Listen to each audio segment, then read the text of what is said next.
So that means we have almost daily a flood of information coming from a bunch of different companies in the market. Right now, we're in sort of an industrials phase. Banking was last week. Later this week and into next week, we start some more tech companies. So to break down a few companies today, I have Jason Hall from The Smattering joining me. How are you doing today, Jason? I'm good. Yeah, we're like, I think 15% of companies or somewhere around there have reported so far.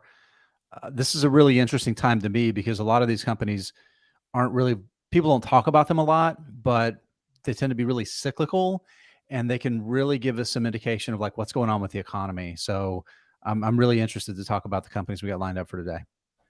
Well, and these are a lot of kind of more picks and shovels companies too. Right. So Right. we're not going to get what's going on with, Tesla. That'll be later this week. uh, Tech companies, that's a lot of flash, but this is more how is manufacturing doing? How is energy doing? Our business is buying stuff and installing stuff. So let's start there with a pretty diverse manufacturer. Usually is kind of a bellwether for the industrial space. That's 3M. What do you want to tell us about this one, Jason? Yeah. So 3M, I think the results kind of came in with along expectations, but you look at the numbers and you see, again, this is a really big, very mature company. So it's not one you're going to see big double-digit swings in revenue. Revenue is down a little bit. I know they said a good part of that was those two words we've been hearing a lot of: foreign exchange, right? Because their products are sold all over the world, denominated in local currencies. They convert that back to U.S. dollar for the U.S. dollar has been so strong, and that's affected their revenue. But there's cost pressure too. So you look at gross margin. This is for the full year. It was down in the quarter. It was down, but also for the full year, gross margin is down. Operating margin, again, also down. Still pretty solidly positive for a big manufacturer like this. But year over year, it was 21% operating margins last year, where they were able to pass along so many of the cost increases and with their growth in volumes. But it was down to finish the year. Again, this is comparing 2022 to 2021, which was a pretty great year for a lot of these companies. So it does look like to me we're starting to see a little bit less strength in pricing power. It's affecting the bottom line, right? The good news is they've strengthened the business earlier last year, paid down some debt, so the balance sheet's in pretty good shape. Trading for what looks like a decent multiple. Again, this is based on last year's full earnings, 12 times. This is the trading price around open earlier today on the 24th, about 12 times earnings. But I think thinking about what's going to happen going forward, I think investors really need to be mindful that, again, this is a multiple based on Travis. This is the multiple based on what they earned in 2022. I think you look out 3 to 5 years, it's a reasonable valuation, but I'm not convinced that it's going to generate the same kind of earnings in 2023 that it earned in 2022, which was already a pretty weak year. Rising interest rates, pressure on a lot of businesses that are seeing issues with their cost of capital, potential with the economy. By some measures, maybe we're already in a recession. We've seen the consumer is stretched. Like all of that COVID bucks that people had in savings has basically been spent through. The personal savings rate is between 2 and 3%. It's really, really low. So again, this is a company that does sell some products to end consumers, but in between the consumer and 3M are where most of its customers live. Right. And the risk I see is continued pullbacks in spending, companies living out of the stuff that they've already bought that they have in their inventory, depleting as much of that as they can before they make their next order. And that could really weigh on 3M this year. And 3M is such a big, diverse company that there's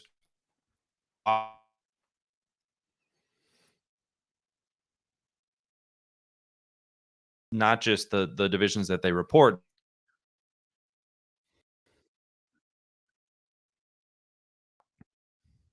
Yeah, and I worked at 3M for a long time, so I have some background on kind of how the inner workings go there. And you're right.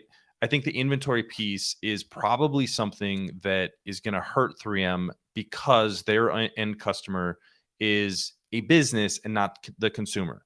So when a business tries to cut back, tries to raise a little bit more cash, you reduce inventory, you squeeze your suppliers.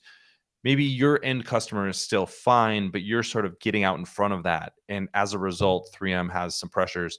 There's some information that they give on what happened to earnings, and raw materials, negative 16% impact on earnings per share. Yeah. So that's something that, again, is going to ebb and flow. Maybe in the fourth quarter that was bad. Maybe that's a tailwind in 2023. We'll see how that plays out. Same thing with foreign currency, negative 10 cents. Divestitures, minus 4 cents. Shares outstanding was positive 11. So that means that they were buying back shares during the quarter. Right. So right. If you look at their net income versus earnings per share, that's where the spread between earnings per share versus net income was those share buybacks. Travis, how about just real quickly, just a thought about it's funny how quickly we shift from the early post-pandemic period where companies were scrambling to make sure that their inventory was shored up to, it just seems like the memory of not having your supply chain under control lasts about as long as till you get to the next economic downturn, right? And we're already where it feels like a lot of companies they're going to disregard that supply chain risk by hyper focusing on managing their EPS this quarter and their cash flows at the risk of finding themselves on the short side of the inventory situation 6 months or a year from now. We learn nothing. It feels that way sometimes. Yeah, but I do think from an investment perspective, and I talked with Lou Whiteman for a video that will go up here on YouTube pretty soon here. But this is just sort of a long term. This company isn't going anywhere. There's going to be ebbs and flows in revenue and earnings, but you're getting it for a really good multiple. I think so. Again, I want to say this what I said before. The multiple might not feel good this year, depending on what happens with the business. But if you're looking out, this is a stock that's down like 40% from the high. And sure, like a lot of companies, even though it's not a tech company, the high might have been a little bit too optimistic. But I think you're right, Travis. It's really compelling. Yeah, I'm interested in this one more than I have been in the last 10 or 15 years. And in a large part is you're just not paying a premium. You're not paying 20, 25 times earnings. You're getting it for a lot cheaper than that. So I like that. The next one we want to cover is Verizon. This was a really interesting move this morning. This was another one of the stocks that jumped to like 10% for about 40 seconds at the start of trading. And then everybody realized it was Verizon. So here are the headline numbers here. They have a market cap of $165 billion. So I just always like to put that into context. Revenue is up 3.5% in the quarter. A gross margin. I think we don't talk about this business as being segmented into basically their hardware, where they're reselling phones, and then their services business enough. 74% margin on the services business. So that's just incredible. Operating margin was down slightly. That debt number is always something that you need to keep in mind with Verizon, because ultimately that's sort of the weight that hangs over the company. They've been spending a ton of money on building out their 5G network over the last year. So I'll get to a couple of those numbers, but that's kind of the highlight. Price to earnings multiple of 8.6. This is one thing I've been hammering on with Verizon is this is a company that is just so cheap and so necessary. I mean, they talked about it on the conference call, but people just don't cancel their cell phone bills because they, are trying to cut back. They cancel Netflix. So I think that's an interesting dynamic there. Here's the other thing, just some highlights from the quarter. Postpaid net additions were up 217,000. This is really the number that investors have been worried about over the last year. They've basically been flat for the last year. So that was something that was really a concern. So that started to turn a corner.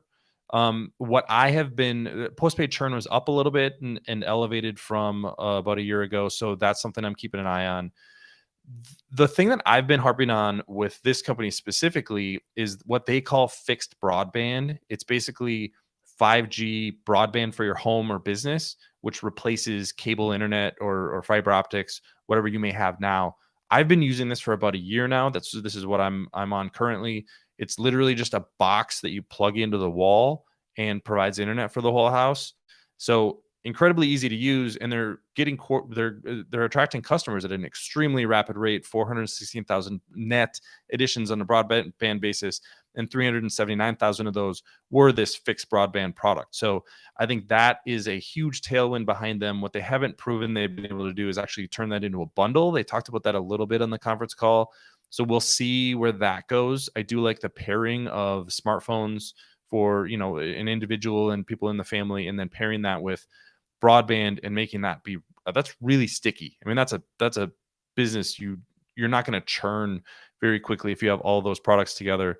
But we'll see how that goes. If they're able to add things like streaming into the mix and make that even stickier and add a little bit of incremental revenue there. The capital expenditure number is one thing I think we're going to need to keep in mind, because the cycle that Verizon has gone through over the last particularly 12 to 18 months is just pouring money into first buying spectrum and then building out the network. Capital expenditures, they said we're going to peak in 2022 at a total of $23.1 billion. That's going to drop to $17 billion by 2024. So frees up a little bit of capital to potentially start paying down a little bit of that debt. If they can incrementally both add customers and raise prices, I think they could be in a much better position.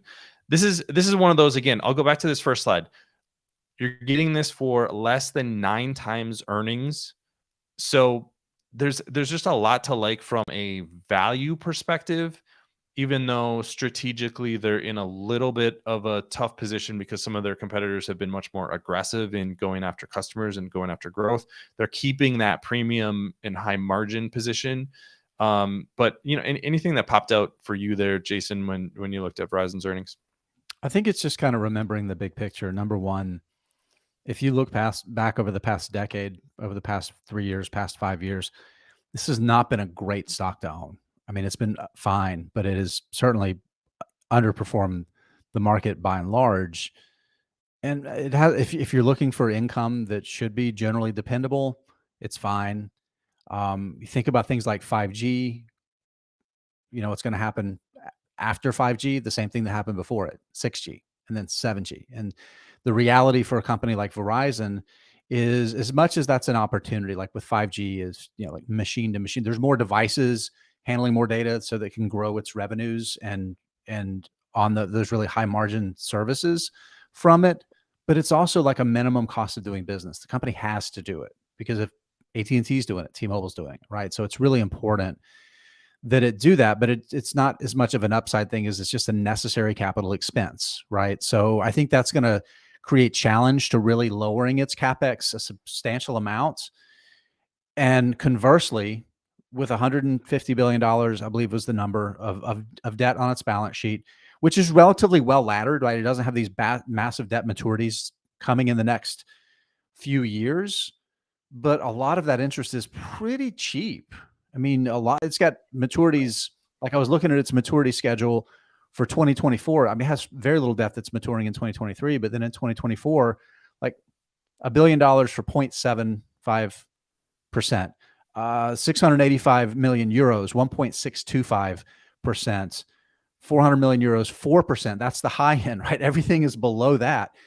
And it's not going to get those same terms when it has to, re-up that debt. So there's going to be a lot of tension between trying to pay off debt as much as it can when it matures and trying to avoid having to re-up at less favorable rates, because that's going to increase its interest expense, which means less money to put into things like CapEx or to grow the dividend. So there's a real tension right now in spending to continue to grow the platform, its actual infrastructure, and keeping its cost of capital within line. And that debt is going to be a real anchor on its ability to deliver meaningful per share growth for investors going forward, even at 9 times earnings. I just think investors really need to be thoughtful about that.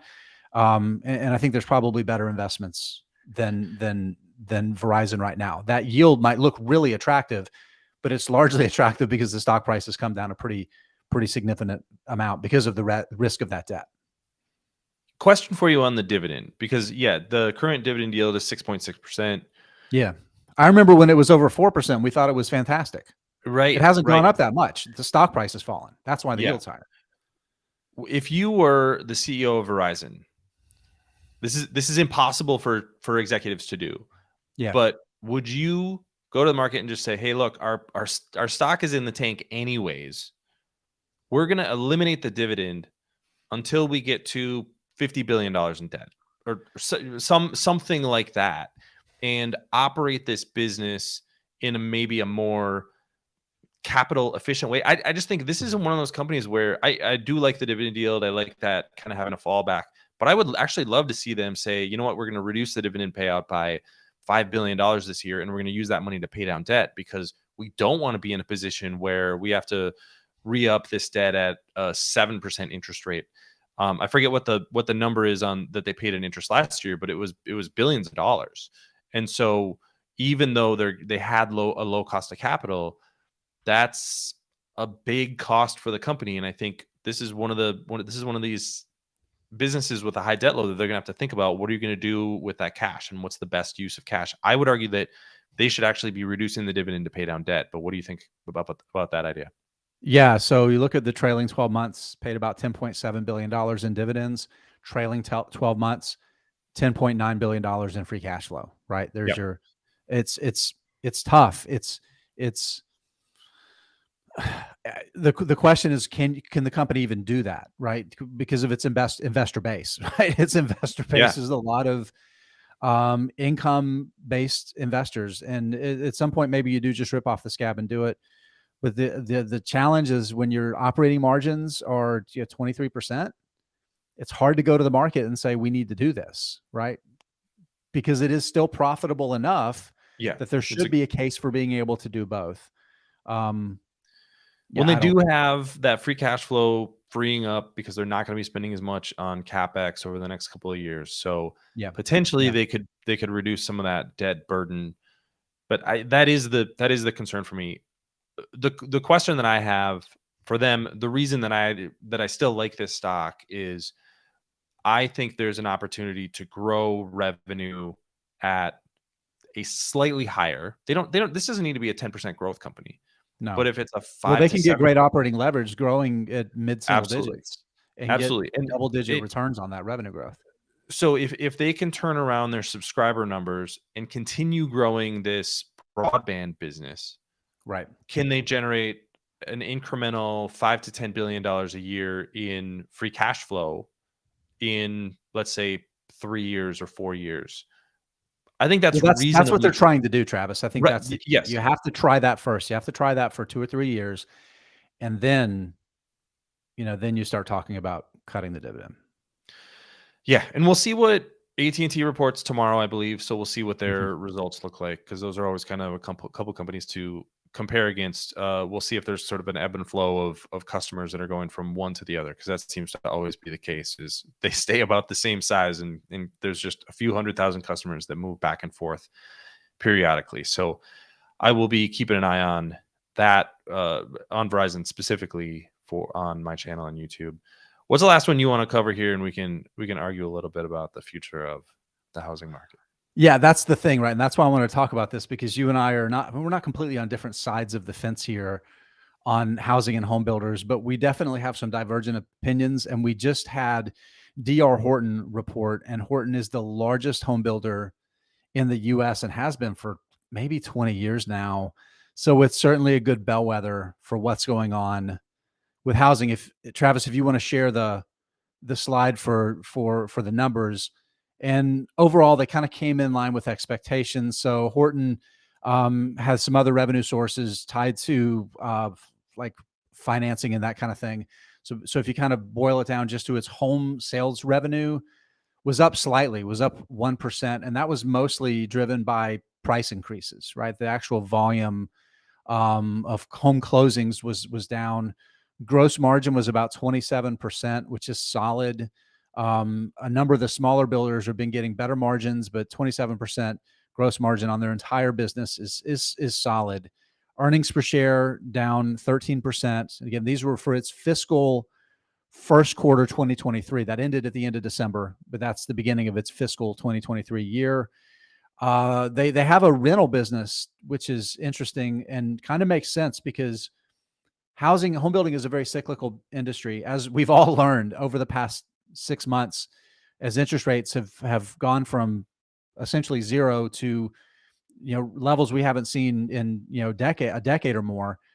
Housing activity has absolutely screeched to a halt, right? And because most people have to take out a mortgage to buy a house, so they have a rental business, so they build homes to rent too, right? So it's a good source of revenue, high margin revenue, as you see, $328 million in revenue, in rental revenue in the quarter, and $110 million of that was pre-tax income. So that's really good.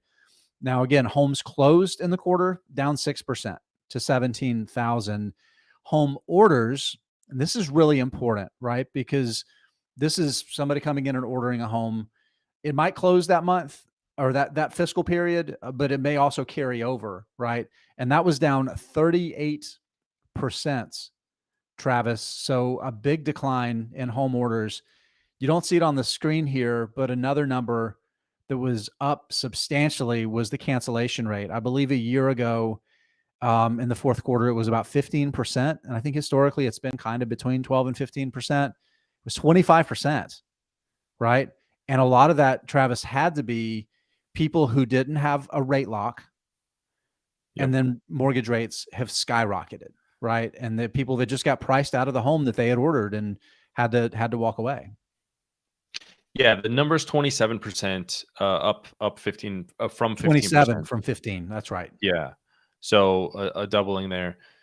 This is what you expect to see. I think the challenge and what we've been sort of disagreeing on is how big are the tailwinds behind this company over the next, let's say, 5 years? I mean, if interest rates stay where they are today, do we just sort of go into a lull and slowly maybe get back to, I think housing prices would have to sort of stay flat. They don't just drop 20% overnight, the way that stocks do. So do we just sort of go to a new valuation level that reduces activity in the building market, but eventually you get back to the point where you're building more homes, or are we going to actually see demand shoot back up when we sort of normalize here? Go ahead.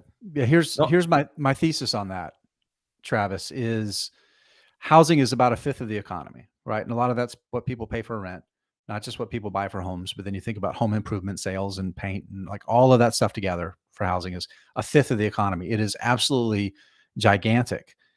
And the majority of like the sales of homes, the acquisition of homes is existing homes, right? Which makes sense. This is, people have been building houses in the US for 400 years. And a lot of those houses have been built since the end of World War II, right? And the median US home is about 37 years old.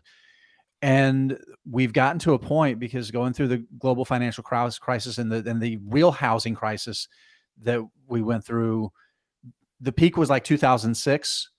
And between like 2008 and 2010, the wheels came off, right? There was a decade of overbuilding before that.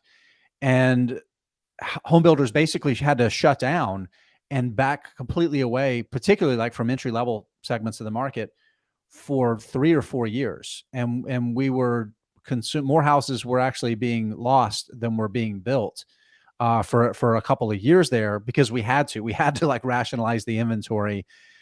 Now, but the problem now is we're at this point, Travis, where the demographic shift that was expected to happen with our parents, baby boomers, they called it the silver tsunami, where you were going to have essentially, 10,000 baby boomers a day retiring on average for like a 10-year period.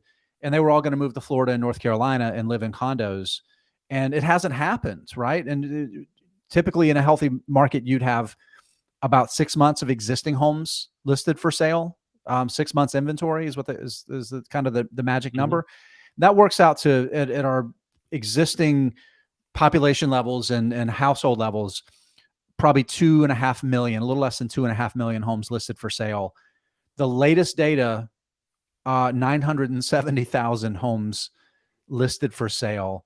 So to me, what that tells me is that there is a massive hole that needs to be met, and home builders are going to be the ones that meet that need. And the question is, when is the cycle going to turn, right? The market thinks it's going to turn, that it's already started to turn. You look at Horton's stock price, $97 a share. It's maybe 10% from its all-time high that it hit late last year. It has rocketed back up to near those previous highs. Here's where I want to push back on a couple of these things. The numbers that you're giving, I'm sure, are correct. What I think, like, housing does not work the same way that a lot of other products work.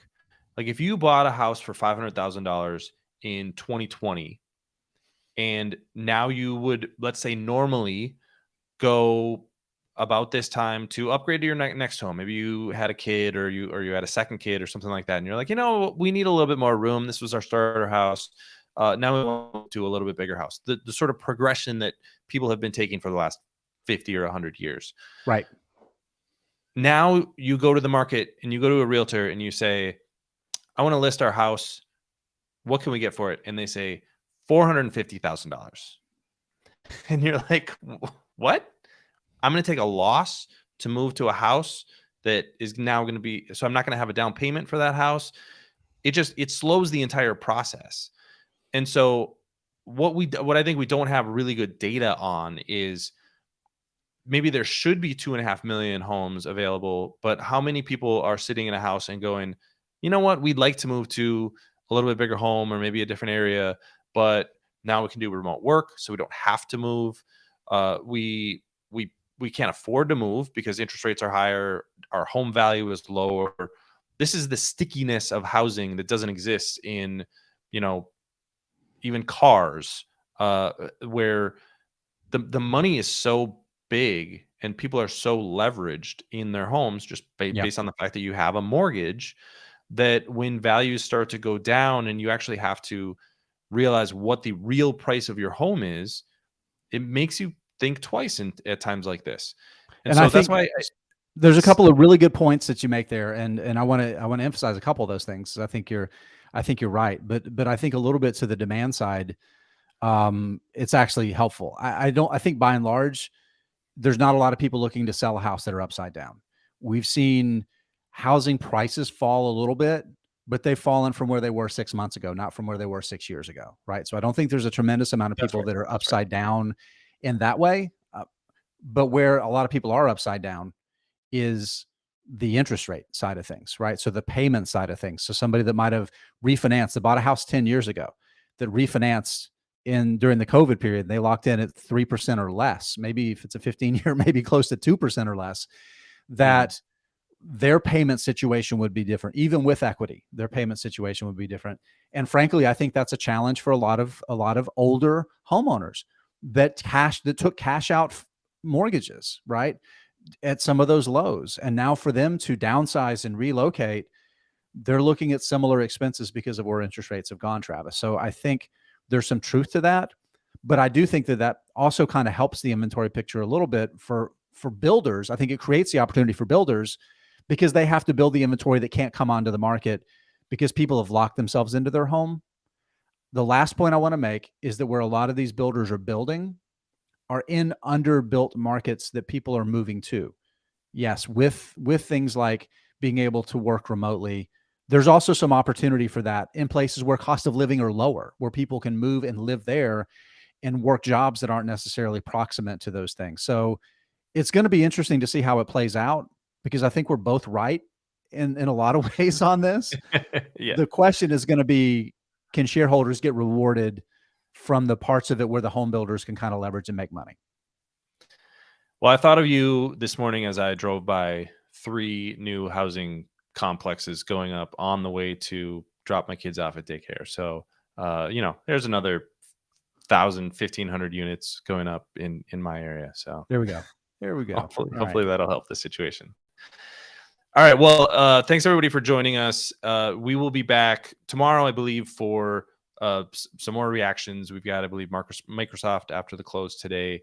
And then later in the week, Tesla is going to be the big one. Tell us a little bit about what's going on in the auto market. I actually just got back from driving a Rivian, so trying to feel out what is going on with Hot take incoming. Hot take incoming. hot takes are incoming, but trying to feel out what's going on with a lot of these manufacturing and EV companies that are still incredibly highly valued.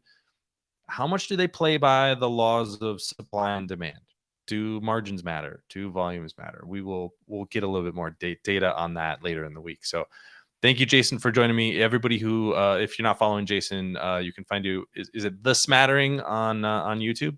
Yeah, you can find me at The Smattering on Twitter. You can find my channel at The Smattering Show on YouTube. Yeah, and you got a podcast out there as well. Follow Riiv Investing at Riiv, and then I'm also on Twitter at Travis Hoyam. So thank you, everybody, for watching. We'll be back later in the week, and we'll see you here next time. Thanks, Travis. See you soon, everybody.